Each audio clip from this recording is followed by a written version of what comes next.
Einstein once said, "The distinction between past, present, and future is only a stubbornly persistent illusion." Anyway, few movies capture the imagination of time travel enthusiasts like Back to the Future.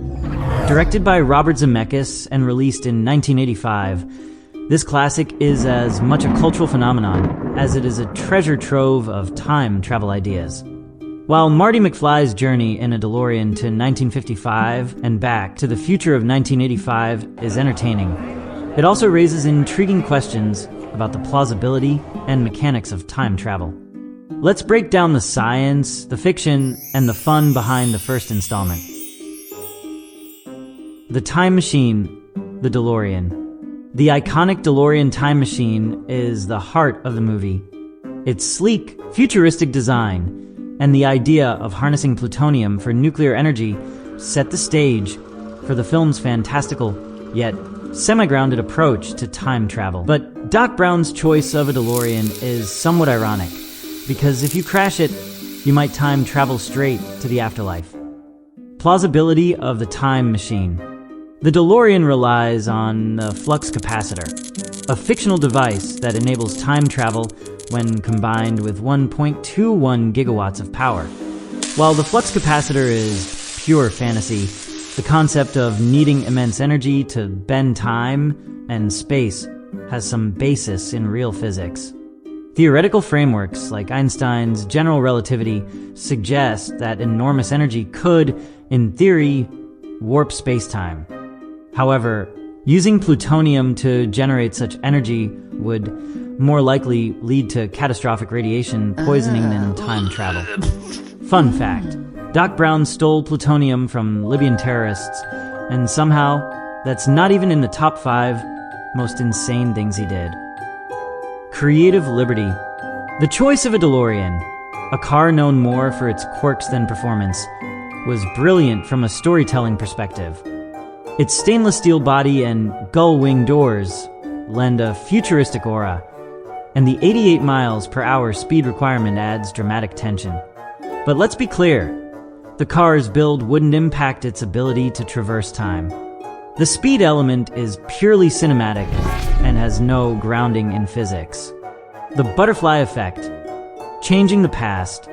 One of the movie's central themes is how small actions can ripple through time and alter the future. When Marty interferes with his parents' first meeting, he creates a timeline where they don't fall in love, jeopardizing his own existence.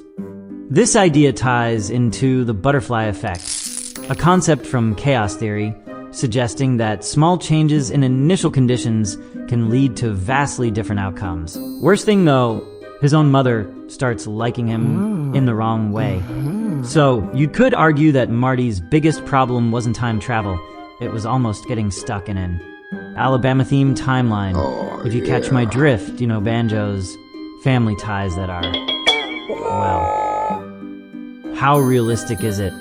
The butterfly effect is scientifically plausible, but Back to the Future simplifies it for narrative clarity.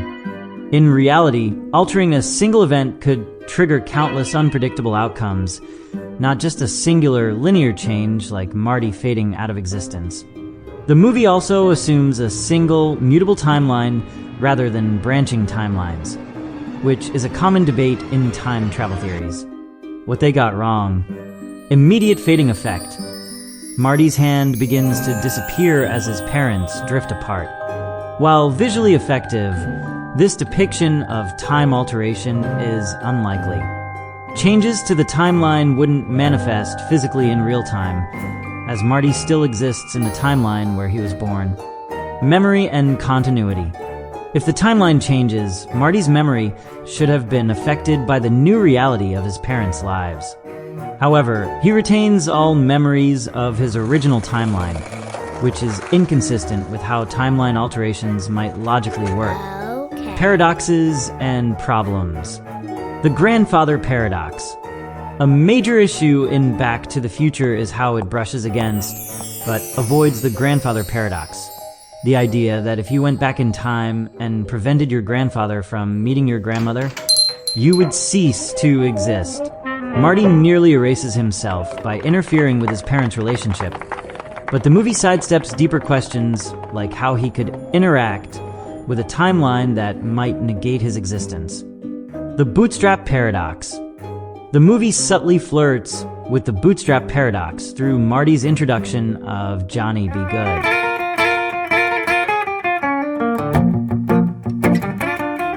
He performs the song in 1955, influencing Chuck Berry, the original artist, to popularize it later.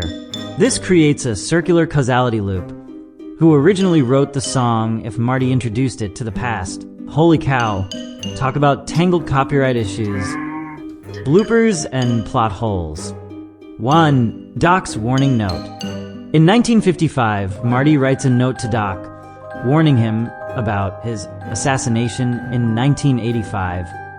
This act contradicts Doc's earlier warnings about altering the timeline, showing a character inconsistency. Alternate take. If Doc truly adhered to his principles, he would have destroyed the note without reading it, leaving his survival up to fate. The sudden ending of the storm. When lightning strikes the clock tower at precisely 10:04 p.m., it provides the energy for Marty to return to 1985. However, the storm seemingly ends immediately after the event, which is convenient for storytelling, but improbable in meteorological terms.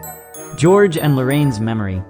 After Marty returns to 1985, his parents don't seem to recognize him as the mysterious Calvin Klein, who brought them together in 1955. Wouldn't his distinct appearance and mannerisms leave an impression? If I saved my parents' relationship, became my mom's teenage crush, and then vanished, I'd at least expect a "you look familiar" 30 years later. George McFly is proof that sometimes being clueless is the best way to survive. The cultural lens. Back to the Future is a product of its time, reflecting 1980s pop culture, while nostalgically romanticizing the 1950s. The stark differences in societal norms, music, and fashion between the two eras create comedic and dramatic tension. The movie cleverly contrasts these two periods to highlight how much the world had changed and how much it hadn't. The main antagonist. The man, the myth, the ultimate time-traveling bully, Biff Tannen. Well, the time-traveling part actually takes place in Back to the Future Part 2, but the phrase kind of has a nice ring to it. The reason I mention him is because he's, according to me personally, one of the greatest movie villains. Anyway, Biff, a villain who didn't care about paradoxes, butterfly effects, or common sense. He wasn't exactly what you would call an evil genius or a futuristic overlord, no. Just a good old jerk with a bad attitude.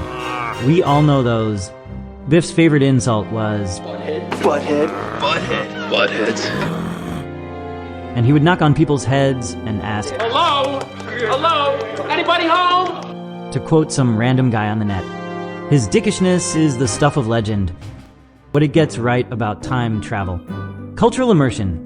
Marty's fish-out-of-water experience in 1955 highlights how drastically unfamiliar another time period can feel, even within one's own country. Marty McFly stepping into 1955 is like a Gen Z kid finding out dial-up internet was a thing. Adaptability. Marty's quick thinking and adaptability, like adopting the alias Calvin Klein, demonstrate the importance of blending into a new era to avoid suspicion. Missed opportunities.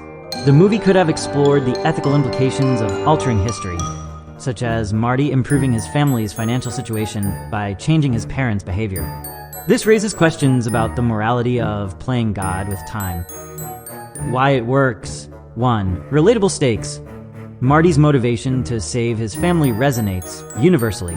2. Clear rules. The movie establishes simple, easy-to-follow rules for time travel, even if they don't hold up to scrutiny. 3. Humor and heart. The comedic elements, combined with heartfelt moments, make the story enjoyable for all ages. Modern perspective. If Back to the Future were made today, it might incorporate advancements in time travel theories. Concepts like wormholes, quantum entanglement, or multiverse theory could add depth and plausibility to the mechanics of time travel. However, these complexities might detract from the film's charm and accessibility. And If Back to the Future were made today, Back to the Future. Marty wouldn't Take even one. need a DeLorean. Just deepfake his parents, wedding video, and boom, timeline secured.